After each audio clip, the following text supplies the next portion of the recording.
Heu-me aquí, asseguda sota un arbre, a la vora d'un riu, en un matí assolellat. És un fet ben sòtil i no passarà pas a la història. No és cap batalla ni cap pacte, els motius dels quals s'estudien, ni la mort de cap tirà, digne de recordança. I tanmateix, és un fet que sec a la vora del riu. I ja que sóc aquí, he hagut de venir d'algun lloc i d'haver estat abans en un seguit d'altres llocs. Exactament igual que els conquistadors de països abans de saltar la coberta del vaixell.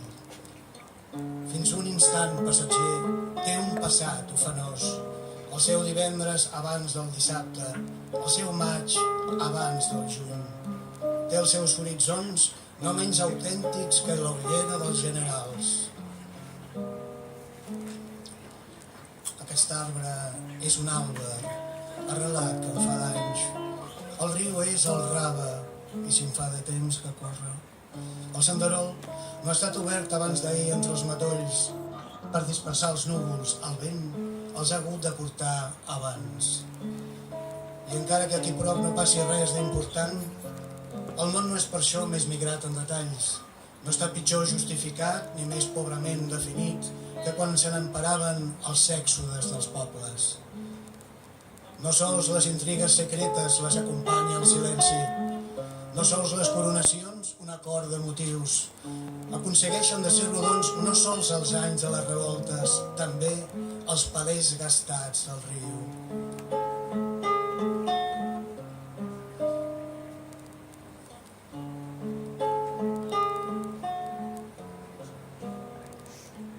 És dens i enrevessat el bordat de circumstàncies.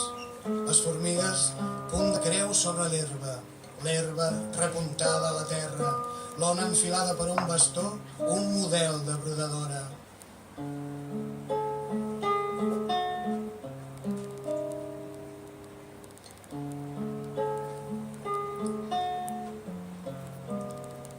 El fat ha volgut que jo sigui aquí i ho vegi. Damunt meu, una papallona blanca fa bellugar l'aire, amb unes ales que sols a ella li pertanyen, i en sobrevola la mà la seva ombra, no pas una altra, sinó la seva pròpia.